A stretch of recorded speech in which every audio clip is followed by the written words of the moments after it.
Hey, welcome to another edition of Cesar Quackles Games. This game is against National Scrabble Champion Alec Sjöholm. So, I played this game with him at the 2019 Nationals, the same one that he won, and this was actually game 25. So, you may be wondering, why is Cesar playing against the national champion on game 25, which is just 6 games before the finals? And that is because your hapless hero was actually doing pretty well at nationals this year for once. I was actually playing in the top tables for most of the tournament, and this was the game that was right before lunch. So I had started in the morning 1 and 2, and I was really looking to take revenge on this game because he had beaten me on the stream around game 6. So let's see how this game went. I think this is actually a very educational game. He opened with sleaze, which puts him at a pretty decent advantage, but then I actually go ahead and I play the word alguacil, which is actually a Spanish word. Let me just click forward here so you can see where I played it through the Z, and it means a constable in a Spanish-speaking country, and I think that's actually, I've known it as a sheriff. I didn't realize that. When they added it to the dictionary, I thought, oh, that's awesome. I didn't realize that was going to be an addition until it just suddenly showed up in TWL. I think they added it in 2014. He has the X. He has mix. That's okay. Just completely random. It's a lot of points, but I have a nice comeback. Toonie, and this right here, I like doing this because you might be tempted to fish with this rack, with playing off the 2 O's, but that would be a terrible play. Toonie scores 29. That's basically half a bingo. Even though it opens the triple lane, he doesn't have to have an S. So he does have the S, but that's okay. Here, I actually made a pretty bad play. I played FAUGH, and I think this is just an example of me having tunnel vision. When I saw the play, that was the first thing that I saw, and then it turns out to be the only thing I saw. I just didn't look too hard. It's obviously it doesn't seem like there's any bingos here, but there's a few things I could do. I could play Ahoy here. I could also play Fugio through the G, and that's actually much better than Fa because Fugio keeps AHE, which is a pretty workable leave, especially through the S and through the L, and it's a pretty decent leave. So let's just define Fa here. Oh, it's just an interjection used to express disgust. So yeah, that's how I feel about this play. Fa. Is that how you pronounce it? Anyway. Bingos. I have a bad rack, and I kind of overreacted and I exchanged. Actually, I should have just played Uri. I'm not totally sure. I don't like blocking the R. I'm not sure why this actually sims so badly. Let's actually take a quick look at it here. Where is this? So generate choices. Why is it that this sims so much worse than Uri? So let's look at the details real quick. It seems here that my opponent is going to score around the same next turn, but if I play Uri, I'll actually score a little bit more next turn than if I exchange. So actually, keeping EGI is better for my bingo percentage than exchanging.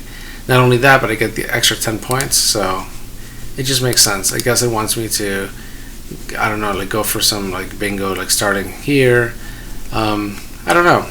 I wasn't a big fan, but I guess I kind of see it. Let's go back to the game. So this fib, I have a decent play here. I do pavot. It might be worth my while to do a vow, keeping the P, keeping PIDE, better leave than whatever I kept, which was WOE. So yeah, I might do a vow. I just wanted to score as much as possible. So here he does can't, and now I know he's not only constant and heavy, but he also probably has a pretty good rack. So here all I can think about is how Waterloo just barely does not fit, and neither does Latewood. And I didn't even think that the can't took an O. It's just a bad mistake. I really should have seen that, and I really if I'm gonna see if I'm gonna make a play like this, playing off my O's over here, I really need to be able to see that it would score much better down here. If I play ALOW, that would be 40 points instead of 24. And blocking the D isn't a big deal, but basically playing allow here is a much better play. I should have seen that. He bingos again, and I actually laid down T-like here on top. I was kind of steaming, like, you know, I'm going to lose this game now.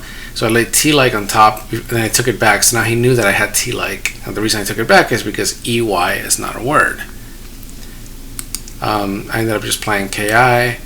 You know, he goes over here, kind of like uglifying this A and uglifying this O and W. So it makes it harder for me to bingo, and he scores.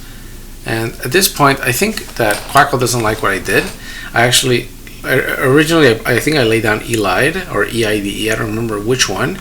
And those have much better leaves, but the problem with laying those down is that if I play that, there's really only one place to bingo, and it's over here in the bottom right of the board. Like, imagine that I play ELIDE instead.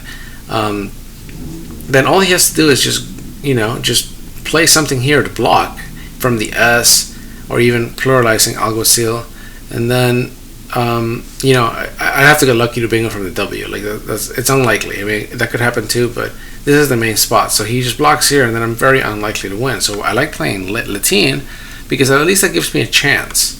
If I play Latin, then I have a lane here, I have this lane, and he has to work on like closing the board down again. He does jivey, scores a lot of points, but luckily I actually drew a pretty big bingo, 92 points for weirdos. And now we're nearing the end of the game. He tries to score, and also basically it's just a scoring play. The S is gone, so now he's just trying to end the game. I'm still down by a ton, and I spent a long time on this play. One of the things I was thinking about here was playing MOI over here on top. And I know MOI takes an L, and then I could probably draw for Leopard, right? Like that's like very unlikely, but that's something that could happen. But even if I draw Leopard, he's just gonna block it. So I thought about it for a while, and I realized that my best shot is to stick him with the Q. It seems like the only way I could win this game. So I played small. I played MIDI here. Quackle likes playing Imido because it scores a few more points, but I don't know. I just didn't want that extra chance to draw the Q if he hadn't drawn it yet. So, and also maybe this goes for a miracle bingo, although I don't see anything. Maybe from the S I could do I don't know, spoiling, I don't know, something like that. No spoiling. Anyway, I just have to stick him with the Q. So he does voter here, empty in the back, and he draws the Q. Now here's the part of the game that's the most important. This is absolutely crucial.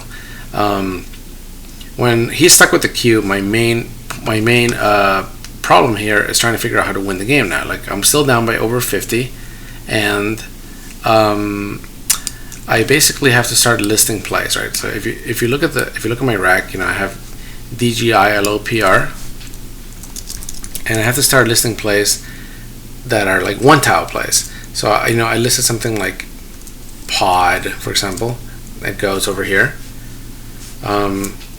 I can also list stuff like fry down in the bottom right, fly, and then going vertically down I could do ray, right, or lay.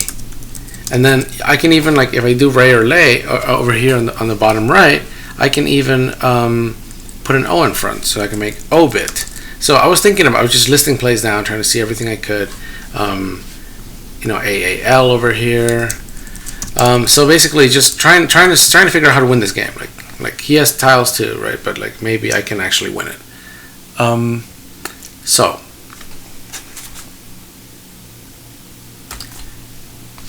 what ends up happening here is I play my P off. Quackle actually messes up the end game here, but let me show you what happened. He does jog here, and then here's the most important part of the game. I actually made the wrong play here.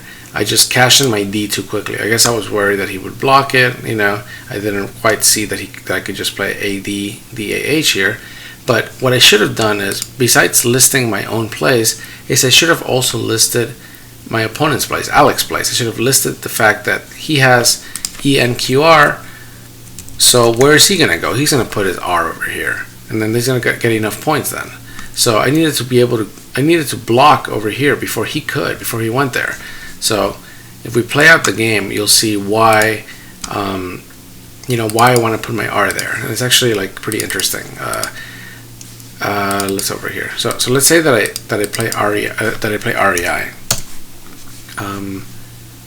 I commit, and then what can he do? He plays AND there, and notice that Quackles says that he has a 100% win percentage. That's actually not true, because after I play my D off, he can't really block Glob. He can play the RE over there. Like he can even play over there, but then I'll just go out with Globe. Or actually, if he does that, then I can just go one at a time, because he doesn't have anything I can do. I can do Lobe, I can do Globe, So Lobe and then Globe, and that wins. And it's actually a little bit counterintuitive. Like I should have done some more listing, but it's actually a little bit counterintuitive that it wants me to play the R off. If I play the L off and I play lay, this actually loses the game, because after he goes here, I don't have like a big play to the B to go anywhere. Like I can still play pod, but then he can just play the N off like before, and I don't really have a way to score enough to win this game. Like, he plays off the E over there, and then I have the G, and I don't score enough with the G, so I lose. I lose by 1. So, if I want to win nationals, basically, I need to be able to see all of these lines and try to find the best endgame. I only had about 3 to 4 minutes to do this. I should have probably not taken so much time earlier on, but it's very hard because I was down most of the game. So of course I'm taking a long time to win, a lot of my time to win. Maybe I should have found a low here. Maybe there's some things that I could have done earlier on, like not play this play that made me trade the next turn. So anyway, it is kind of educational, because even when it seems like there's like no hope, there's still ways to win games. And if I was a little bit better, I might have won this game, and then who knows, maybe I would have been so excited that I would have won most of my games in the afternoon, and instead I ended up not doing too well at the end of nationals. But anyway, that is basically this game, and I hope you enjoyed. Oh, I never actually showed you what happened at the end. After I played pod, he played the R over there very intelligently, and then I played my I. He played the N just like Quackles said he would. I played the O over there, and we just kind of took turns, and then I just couldn't get enough points for this. And I ended up losing by 9 points. Anyway, see you in another game.